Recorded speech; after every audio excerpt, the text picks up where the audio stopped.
KNUK မြို့သားအစည်းအရုံးကော်တူးလေးအုပ်ချုပ်နေမည်မူဒရောခရိုင်တွင်တန်လွင်မြစ်တခြားကရင်အမျိုးသားနယ်စပ်လုံးဆောင်ရေးတပ်ဖွဲ့များ၏စောက်ကြီးစစ်ဆေးမှုများအတွင်စီပုံးများအတွင်ယူ၍တရားမဝင်တည်ဆောင်နေသောမူရည်စေဝါများကို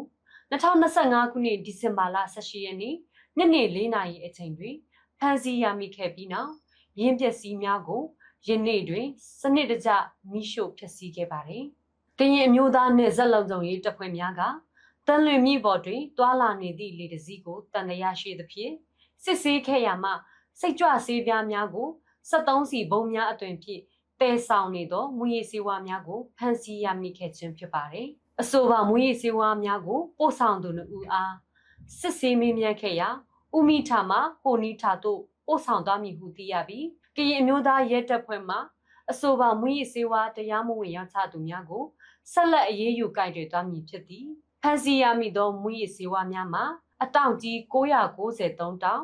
အတောင်ငယ်445တောင်အထုပ်ကြီး49,650ထုတ်ဖြင့်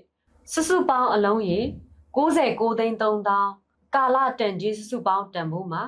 ဘတ်တန်496တန်းခန့်ရှိနိုင်ကြောင်းခန့်မှန်းသိရှိရပါတယ်။ရင်းမူရည်စေဝါများကိုသက်ဆိုင်ရာကော်တူးလေးမူရည်စေဝါတိုက်ဖျက်ရေးကော်မတီမှဥပဒေစည်းမျဉ်းများနှင့်အညီတာဝန်ရှိသူများ၏ကြီးကြပ်မှုဖြင့်မိရှို့ဖျက်ဆီးခဲ့ပြီးမိမရှို့မိတွင်လည်းထိုင်းတာဝန်ရှိကားဆောင်များမှစစ်ဆေးအတည်ပြုခဲ့ကြကအခမ်းအနားသို့မူဒရောခရိုင်ရှိတာဝန်ရှိကားဆောင်များကရင်မျိုးသားကာကွယ်ရေးတပ်ဖွဲ့ KNDO ကရင်မျိုးသားလွတ်မြောက်ရေးတပ်မတော် KNL ကရင်မျိုးသားရဲတပ်ဖွဲ့ KNPF ကရင်နယ်စပ်ရေးရာကော်မတီမူဒရောခရိုင်ကော်တူးလေးတတော်ဌာနမူဒရောခရိုင်ကရင်အမျိုးသမီးအစည်းအရုံး KWO ထိုင်းနယ်စပ်ရေးရာတာဝန်ရှိကားဆောင်များ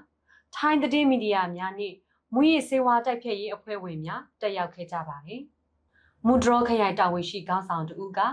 တန်လွင်မြစ်ကဲ့သို့နယ်စပ်နှင့်ဆက်ဆက်သည့်ဒေသများတွင်မူရည်စေဝါတရားမဝင်တည်ယူပို့ဆောင်မှုများမကြာခဏဖြစ်ပွားလေရှိသဖြင့်